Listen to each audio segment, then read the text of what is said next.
Ya, bismillahirrahmanirrahim. Assalamualaikum warahmatullahi wabarakatuh. Alhamdulillahilladzi arsala rasulahu bil huda wa dinil haqq litadini kulli wa kafa billahi syahida.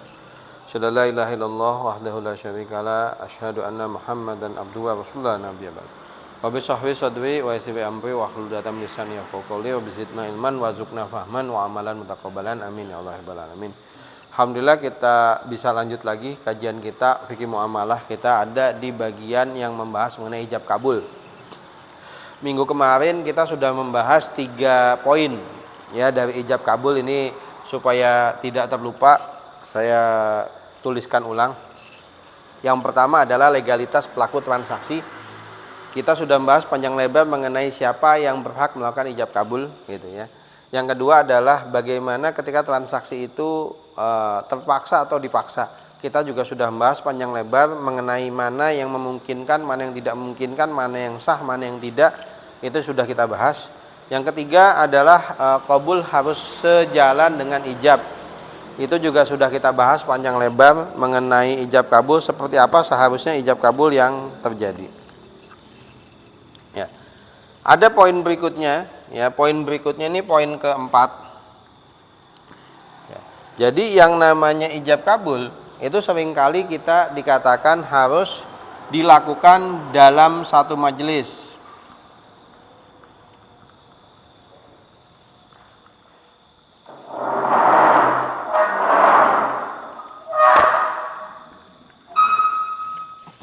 Ya. Jadi yang namanya ijab kabul itu dilakukan dalam satu majelis. Nah, satu majelis apa yang dimaksud dengan satu majelis? Nah, ini pembahasannya memang kelihatannya sederhana. Ya. Kalau kita bicara akad nikah, itu seringkali kita anggap satu majelis itu adalah dalam tempat yang sama, waktu yang sama, tidak boleh ada jeda. Itu dianggap satu majelis gitu ya. Tapi ternyata pengertian yang disebut satu majelis tidak sesederhana itu ketika kita berbicara dalam bab muamalah. Ya. Apa saja? Yang pertama yang namanya dalam satu majelis adalah kedua pihak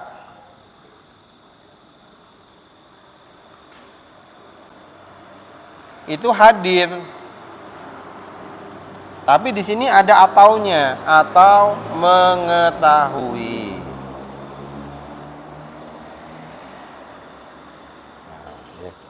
Jadi yang disebut satu majelis adalah kedua belah pihak yang bertransaksi itu kondisinya hadir secara fisik atau mengetahui gitu ya terjadinya transaksi tadi. Bagaimana yang dimaksud? Artinya kedua belah pihak bisa hadir pada tempat yang sama atau kedua belah pihak bisa mengutus orang lain atau kedua belah pihak juga bisa menggunakan metode surat menyurat. Itu diperbolehkan ya, itu diperbolehkan. Yang penting adalah yang namanya transaksi kedua-duanya dilakukan dengan sadar. Ya, baik pihak penjual maupun pihak pembeli melakukan transaksi dengan kesadaran dan pengetahuan yang penuh. Kedua-duanya memang melakukan transaksi, bukan sekedar transaksi, bukan setengah sadar gitu ya, tapi dengan kesadaran yang penuh. Ya. Yang kedua, ya ini kan secara fisik kehadirannya. Jadi apakah harus hadir kedua-duanya ada? Enggak juga. Bisa diwakili. Ya, bisa diwakili, bisa dengan surat atau bisa diwakili dengan teknologi zaman sekarang kan gitu ya. Yang kedua adalah ijab kabul harus berurutan. Ya. Yang dimaksud berurutan seperti apa? Artinya ijab kabul itu tidak dipisahkan oleh aktivitas lain atau oleh omongan-omongan lain yang berpotensi kemudian memberikan pemahaman yang berbeda terhadap ijab kabul. Ya. Jadi bukan berarti ijab kabul saya beli saya terima, nggak harus seperti itu. Gitu ya, nggak harus seperti itu. Tapi yang tidak boleh adalah ijab kabul diselingi aktivitas lain. Saya jual, ntar dulu saya ke kamar mandi. Baru balik, saya beli. Nggak boleh. Nggak sah yang seperti itu. Gitu ya. Atau ijab kabul, saya jual beras 10 kilo dengan harga sekian. Kabar anaknya gimana? Sekarang sekolah di mana? Gitu. Tanya dulu panjang lebar, tapi kemudian baru, iya saya terima. Itu juga nggak sah. Gitu ya. Itu tidak sah. Tapi kalau sekedar saya jual beras 10 kilo harga sekian, ada jeda, itu nggak ada masalah. Ya, ada jeda nggak ada masalah. Batuk dulu, bersin dulu, itu nggak masalah. Kenapa? Karena itu tidak akan mengganggu keberurutan ijab dan kabul, gitu ya. Nggak akan mengganggu keberurutan ijab dan kabul. Tapi ketika aktivitas itu aktivitas lain yang berbeda, maka transaksinya tidak sah, dianggap ijab kabulnya tidak sah. Kenapa? Karena diselingi oleh aktivitas lain, gitu ya. Terbayang ya yang dimaksud harus berurutan, gitu ya. Jadi memang ijab dan kabul itu adalah perbuatan yang berurutan. Yang namanya berurutan artinya tidak diselingi oleh perbuatan lain, percakapan lain, atau pembicaraan mengenai hal lain, gitu. Yang di situ akan berpotensi merusak isi dari akad, gitu ya. Para ulama ini unik ya. Dulu para ulama itu pernah ya karena kondisi dan situasi ya di zaman dulu itu sampai dibahas bagaimana ketika orang bertransaksi sambil jalan. Termasuk satu majelis nggak? Saya misalnya ya dengan Pak Ramin gitu ya, jalan kaki tapi kita sambil transaksi. Pak, ini mau dijual nggak Pak? Sambil jalan tapi. Atau kalau orang zaman dulu mungkin sambil naik kuda, masing-masing kudanya ya, gitu ya, sambil jalan naik kuda, terus sambil transaksi, gitu ya. Itu kira-kira gimana? Boleh nggak? Ya. Jadi transaksi sambil jalan, gitu ya. Jadi transaksi sambil jalan atau sambil berkendaraan masing-masing, ya, itu tetap hukumnya boleh. Selama tidak diselingi, itu. Misalnya gini, yang namanya diselingi ya, diselingi belum tentu oleh pembicaraan, gitu. Sama-sama naik motor, gitu ya. Lagi sedang transaksi, tiba-tiba yang satu ngerem, terus baru nyusul. Nah, itu nggak boleh, dianggap tidak sah, gitu ya. Dianggap tidak sah. Kenapa? Karena tidak dianggap satu majelis. Nah, unik ya, dia penjelasan. Jadi ini ada penjelasannya di kitab Fikih Islam wa Adilatuhu, itu sampai dibahas sampai sedetail itu. Ya. Jadi kalau langkahnya itu yang satu terhenti atau yang satunya duluan, itu kemudian akadnya jadi batal. Jadi transaksi sambil berjalan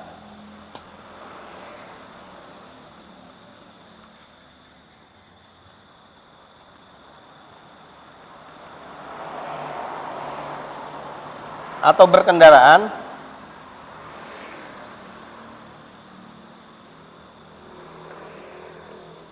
sah, itu ya, selama dia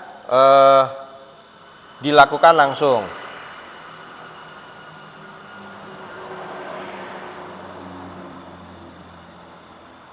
Ya. Tanpa ada jeda-jeda yang lain. Artinya kenapa dianggap ya itu tidak boleh ada jeda? Karena sebagian ahli fikih menganggap ketika mereka itu berjalan berbarengan, baik berjalan maupun berkendaraan barengan, ketika mereka yang satu mengucapkan ijab kemudian terjadi perpisahan, kan mereka sudah pisah majelis.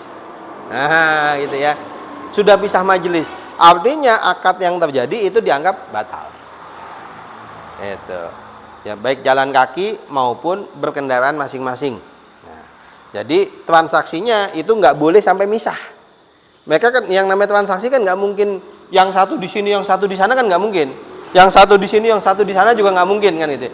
Biasanya beriringan, gitu ya. Biasanya beriringan, jalan beriringan sambil transaksi. Ini keumuman orang zaman dulu ya, keumuman orang zaman dulu. Sambil jalan kaki atau sambil berkendaraan, naik kuda, naik unta, atau naik keledai dan lain sebagainya. Itu harus beriringan terus sampai selesainya transaksi. Itu sah.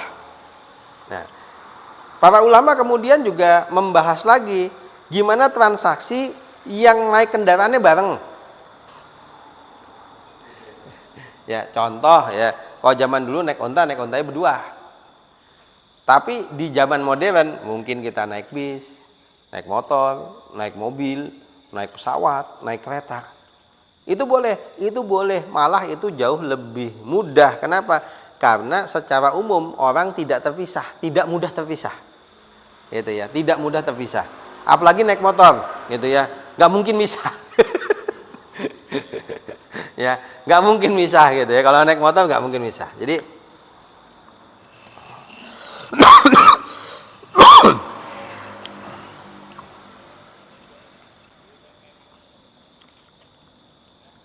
ketika berkendaraan bersama.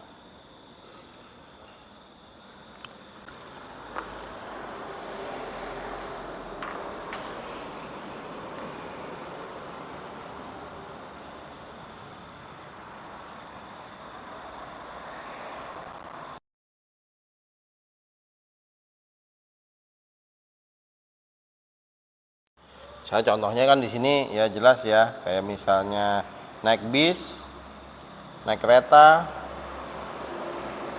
atau naik pesawat, dan sebagainya. Gitu ya. Itu sah. Tetap yang berlaku adalah hukum jual beli seperti ada di kondisi diem, gitu ya. Artinya tetap mereka ya kan, kalau misalnya di kereta ya mereka ya di kereta nggak kemana-mana kan gitu ya, atau di bis nggak kemana-mana gitu ya, nggak mungkin terpisah dengan cepat.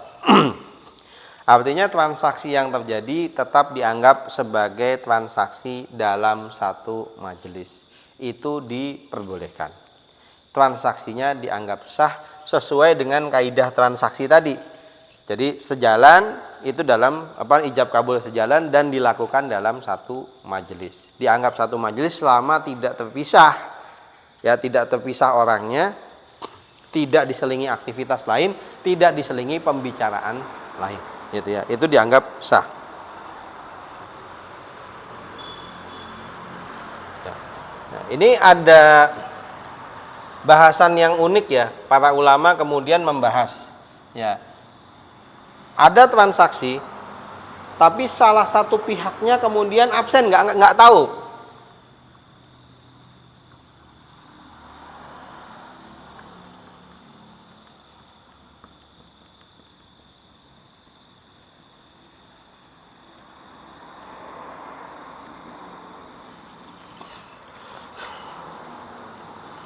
Contoh gini ya.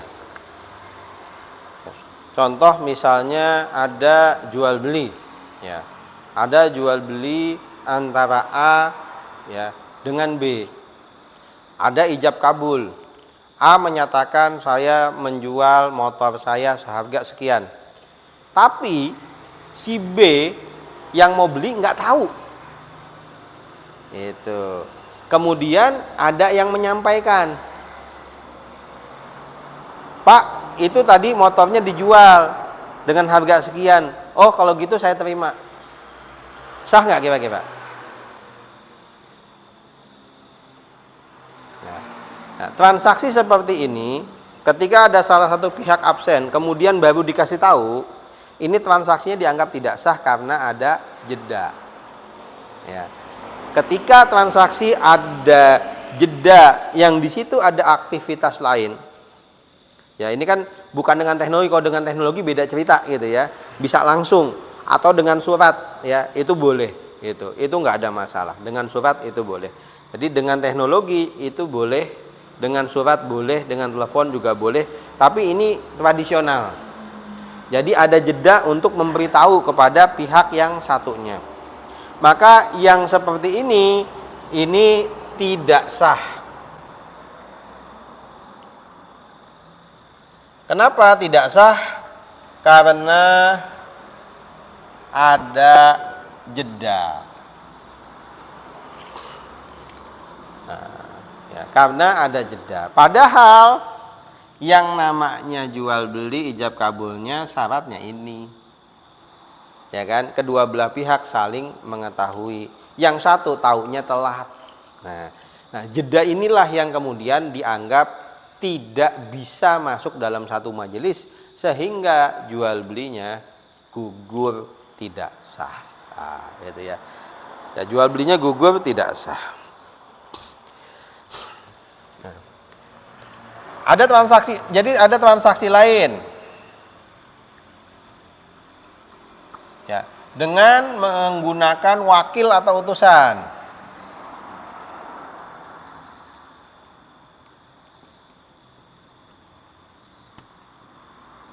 Ini sah, boleh, ya. Jadi jangan salah, transaksi dengan utusan atau dengan perwakilan tetap sah, boleh. Jadi misalnya kita mewakilkan kepada, ya mungkin ya, kepada anak gitu ya, itu tetap dengan hukum perwakilan. Tolong kamu transaksikan beli ini, boleh, nggak masalah, gitu ya. Jadi transaksi dengan wakil atau dengan utusan itu sah. Ya. Jadi nanti juga akan kita bahas mengenai akad wakalah. Ada akad wakalah. Ya. Dan ini termasuk transaksi ijab kabul. Ya, ijab kabul bukan hanya dalam jual beli, dalam pernikahan itu diwakilkan juga sah. Siapa saja yang perlu diwakilkan? Yang perlu diwakilkan yang memang menjadi wajib ada. Ya kan? Siapa yang wajib ada? Yang wajib ada adalah yang melakukan ijab kabul, wali dan mempelai laki-laki. Itulah yang diperbolehkan untuk diwakilkan. Terus gimana saksi? Apa nggak boleh diwakilkan? Ngapain saksi diwakilkan? Yang ada aja kan gitu ya. Kalau saksi kan boleh siapapun, gitu ya. Saksi boleh siapapun, yang ada saja. Gimana dengan penghulu? Penghulu itu bukan syarat sah nikah. Ya, penghulu bukan syarat nikah, bukan syarat sah nikah. Tapi yang menjadi syarat sah nikah adalah mempelai tadi, mempelai laki-laki dan wali. Nah, keduanya boleh diwakilkan. Ya, keduanya boleh diwakilkan. Nah, ya, termasuk juga jual beli. Jual beli baik skala besar maupun jual beli skala kecil, itu keduanya boleh diwakilkan. Dan perwakilan dalam hal jual beli ini tetap sah, transaksinya sah. Yang penting nanti kita juga mesti mempelajari syarat dan rukun perwakilan, kan gitu ya, syarat dan rukun perwakilan. Karena nanti juga ada syarat dan rukunnya lagi untuk perwakilan. Bagaimana tata cara kita mewakilkan sesuatu, mewakilkan satu urusan, itu juga ada. Gitu.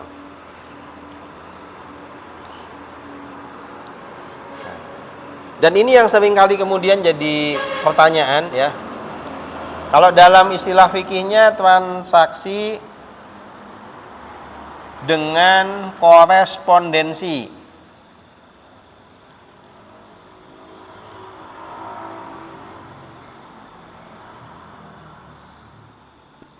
Atau surat menyurat.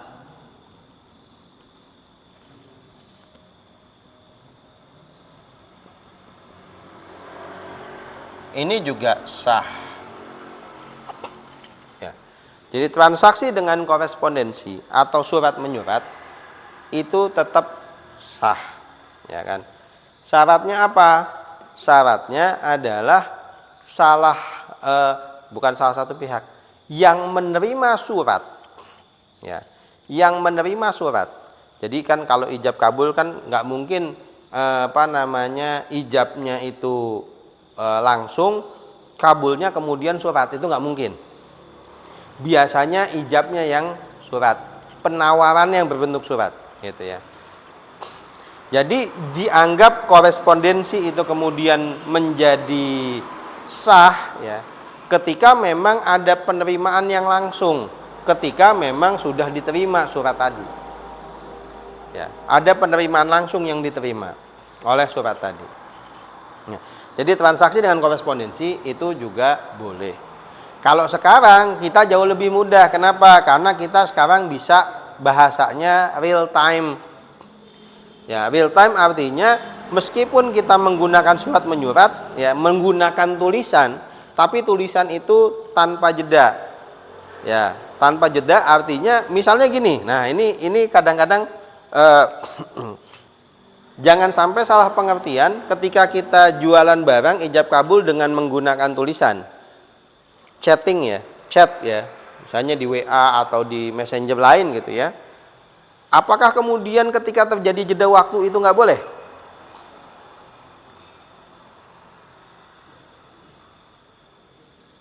Nah, kita misalnya, ya saya jual motornya seharga sekian gitu kan. Baru jawab 3 jam kemudian. Sah nggak transaksinya?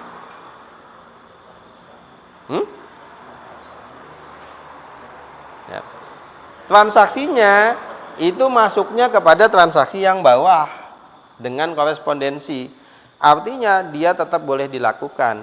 Dan biasanya ketika chatting itu tidak diselingi oleh yang lain selama seperti itu. Jadi nanti ada berlaku hukum korespondensi, surat menyurat, dan berlaku juga ijab kabul harus berurutan. Saya jual motor saya seharga sekian. Tapi kemudian jawabannya beda. Sudah 3 jam berikutnya baru jawab, gimana kabarnya? Nah, itu nggak sah. Tapi kalau 3 jam kemudian jawabannya, iya saya jadi beli. Itu sah insya Allah. Gitu ya. Jadi berlaku 2 ya. Ya, berlaku 2 dengan chatting. Kalau dengan telepon kan langsung. Sama seperti ketemu karena saling hadir dianggap hadir atau mengetahui. Apalagi dengan video call. Ya.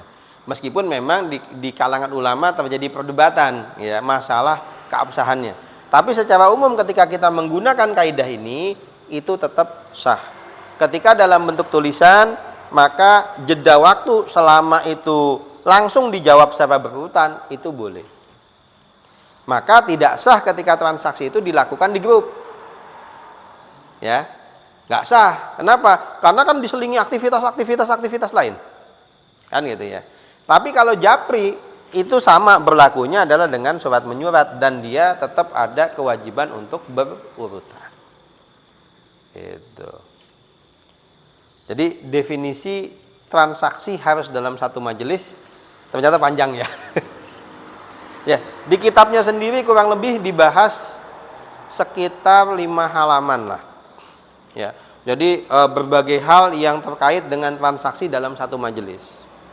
Ya, transaksi dengan satu majelis itu banyak hal-hal yang memang menjadi pertanyaan bagi kita di zaman modern sekarang. Ya, menjadi pertanyaan bagi kita di zaman modern sekarang. Tapi dengan memahami kaidah ini, insya Allah kita akan jauh lebih mudah. Ya, kita akan jauh lebih mudah bagaimana mengelola transaksi. Ya, kemarin kita sudah bahas panjang lebar mengenai siapanya, mengenai transaksi kalau melibatkan paksaan, bagaimana dengan ijab kabulnya itu harus sejalan, dan ini sekarang definisi bagaimana yang disebut dilakukan dalam satu majelis. Ya. Mungkin materi kita sampai sini dulu biar nggak terlalu banyak ya. Karena ini lumayan banyak. Ya, monggo mungkin ada pertanyaan. Silakan yang di forum dulu. Monggo. Ya, monggo silakan, Pak.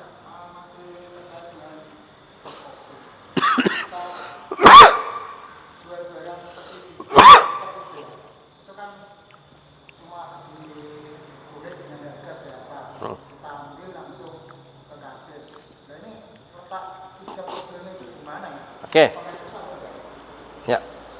Jadi gini, ketika kita belanja di supermarket, ya di swalayan, kita ngambil barang, ya kan, kemudian kita bayar. Di manakah letak ijab kabul? Ijab kabulnya adalah ketika kita menyerahkan barang, maka kita akan dibacakan harga total biasanya gitu ya. Nah, itu sebenarnya adalah ijab. Barang Bapak yang mau dibeli ini harganya sekian. Oke, kita bayar. Nah, ijab kabul sebenarnya terjadi di situ. Nah, itu ijab kabul jenis urfiah, kebiasaan, keumuman masuknya kan gitu ya. Kenapa? Karena biasanya enggak dengan ucapan yang sharih, ucapan yang jelas. Pak, saya jual barang ini dengan harga sekian totalnya, enggak seperti itu kan ya. Itu. Tapi memang ketika kita serahkan kepada kasir, itu kita kan ada daftarnya kan gitu ya, biasanya kelihatan gitu.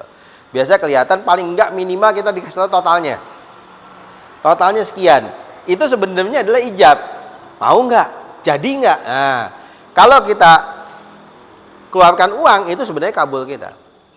Tapi ada juga kalanya, oh yang ini nggak jadi. Itu kan boleh kan?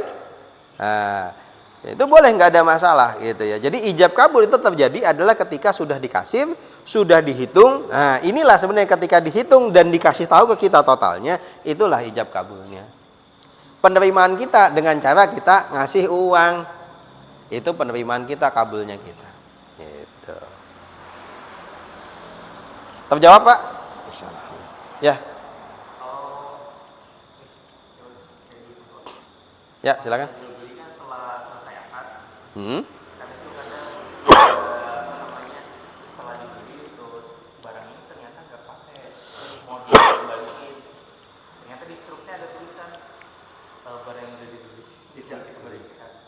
Ya. Ya, itu nanti ya. Sekarang gini, ketika kita beli barang kemudian nggak kepake gitu ya, nggak kepake. Kemudian kita mau kembalikan. Nah, ini sebenarnya nanti ada dalam muamalah jual beli ada bagian yang disebut sebagai khiyar. Khiyar itu pilihan. Ya, khiyar itu pilihan. Jadi khiyar itu biasanya berlaku sebelum ijab kabul, sebelum selesai. Orang itu dikasih pilihan mau lanjut nggak, seperti tadi kan ketika ke kasir, ini mau jadi dibeli nggak? Nah, gitu kan, ini pilihan gitu ya. Atau kalau di pasar tawar menawar, gitu ya, itu juga disebutnya khiyar. Nah, ada khiyar yang disebut sebagai khiyar syarat. Khiyar syarat itu adalah memberikan tenggang waktu setelah transaksi selesai, setelah ijab kabul selesai.